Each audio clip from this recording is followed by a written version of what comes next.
Let's ask you a question about a clinical scenario. A ward nurse calls you in the post-op period to report desaturation in your patient. What might be some of the causes of a low saturation or pulse oximetry? I'll give you a second to think about this. Here are some etiologies of hypoxia. Poor inspiratory effort. Sounds silly. Patients who have pain splint and do not breathe and subsequently contribute to atelectasis. Remember, we do not spend the vast majority of waking hours in a recumbent position. If your patient is immediately postoperative, that's why we encourage them to move about and ambulate. We do not want them to be recumbent. Recumbency of even a few minutes causes dependent atelectasis. As a result of atelectasis, pneumonia can occur. And pneumonia in the postoperative period is usually unlikely unless there was already a pre-existing community-acquired pneumonia that was subclinical and not diagnosed. And lastly, a very important etiology of hypoxia is pulmonary embolism. Pulmonary embolism is a low probability, however, highly significant finding. Therefore, we recommend that you have a low threshold for seeking pulmonary embolism, particularly in the postoperative period. How do we treat desaturations? First, prior to even knowing exact diagnoses, give the patient supplemental oxygen.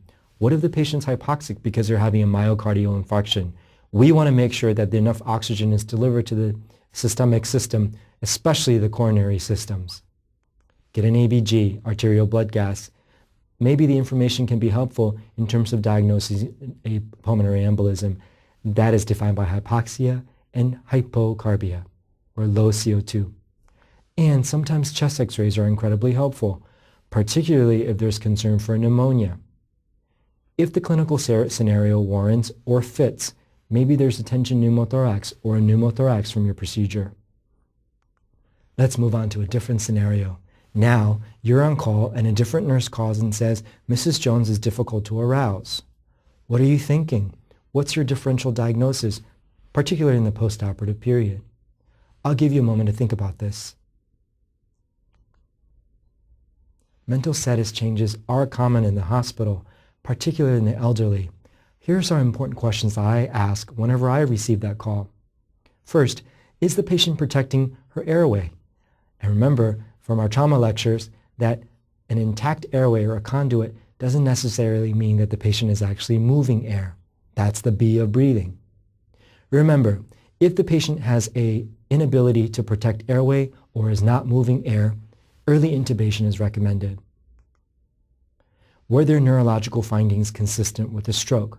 These are typically called lateralizing signs. It's fairly rare to have only mental status changes associated with the stroke. Typically speaking, there is some one-sided paresis. And it's also important to dig through the chart and make sure that neurological findings were not already pre-existing.